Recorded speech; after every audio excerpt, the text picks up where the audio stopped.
All right, let's talk about something we all do probably every single day. Talk about the weather. But have you ever felt stuck just saying, a nice day, isn't it? Well, today we're going to change that.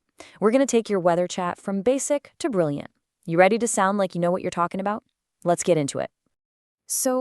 Why is it? Why is weather the one thing we can all fall back on in a conversation? Well, it's pretty simple, right? It's universal. It connects us all. But what if you could use it to do more than just fill in awkward silence? What if you could actually paint a picture with your words? That's exactly what we're going to learn how to do. To really see how this works, let's kick things off with a perfect day. Just imagine you're on vacation somewhere amazing. The sun is shining, not a single cloud in the sky. How would you even begin to describe that to a friend back home?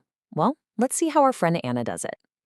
Okay, see what she did there? She didn't just say, it's sunny. No way. She used words that make you feel the heat, words that make you see that endless blue sky. That's the real power of language right there. Let's break down exactly what she did. It's all about these phrases, isn't it? Unbroken sunshine. I love that. You can just picture a perfect clear sky that goes on forever. And soaking up the sunshine. You can literally feel the warmth on your skin just hearing it. Then there's scorching hot. Yep, that tells you everything you need to know. It's the difference between a quick sketch and a beautiful full-color painting. But we all know perfect weather doesn't last forever, right? Sooner or later, the clouds start to gather, the sky gets a little moody, so let's see what happens when that perfect day, well, when it starts to turn.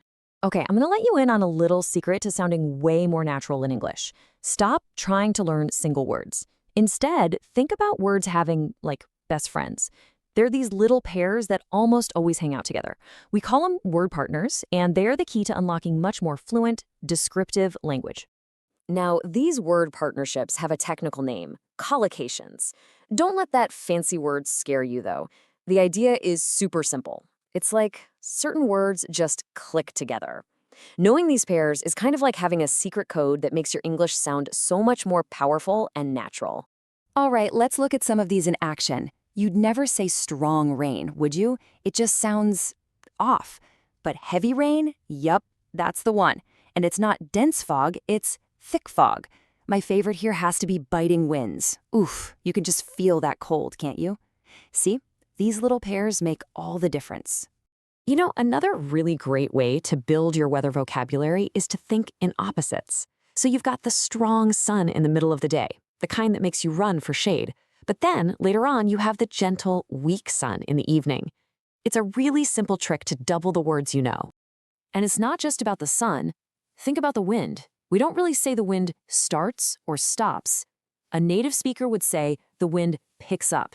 You can feel it getting stronger in that phrase. And then, when it calms down, it dies down. It makes the wind sound like it's alive, which is pretty cool. So the wind is picking up, the sky is getting darker and darker. I think you know where this is going. Our perfect day is about to run into a full-blown storm. And when the weather gets really dramatic, you might see something like this on the news. They use great phrases like freak weather conditions for something totally unexpected and wild.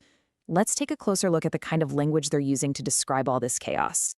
Okay, this is where the language gets really intense. Gale-force winds, that is so much more powerful than just saying it was windy. And check out these verbs. Roofs were torn off, fences were blown down, and the scariest one, rivers that burst their banks. You can really feel the destructive power of the storm just in the words themselves. And of course, there's the rain. You know, pouring with rain is one thing. We've all been there. But have you ever been in torrential rain? Wow, that's when it feels like the sky has just decided to dump an entire ocean on you. It's a word you save for the really, really epic storms. Phew. Okay, so we've gone from a beautiful sunny beach to a complete weather meltdown. And we've picked up some fantastic new ways to talk about it. But the big question is, how do you actually put all this together and use it? Let's break it down into a simple plan. Here it is, your 3-step guide to becoming a master of weather talk. First, get comfortable with those collocations, those word pairs like heavy rain that just sound right. Second, think in opposites. It's such an easy way to expand your vocabulary. And third, use stronger verbs. Don't just say it's raining, say it's pouring.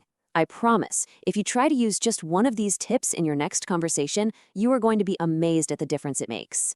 All right, now it's your turn. I want you to look out your window right now. What's the weather like?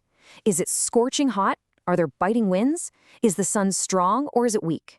Try to describe what you see using at least one of the new phrases we've talked about today. Go on, give it a shot. I can't wait to see what you come up with.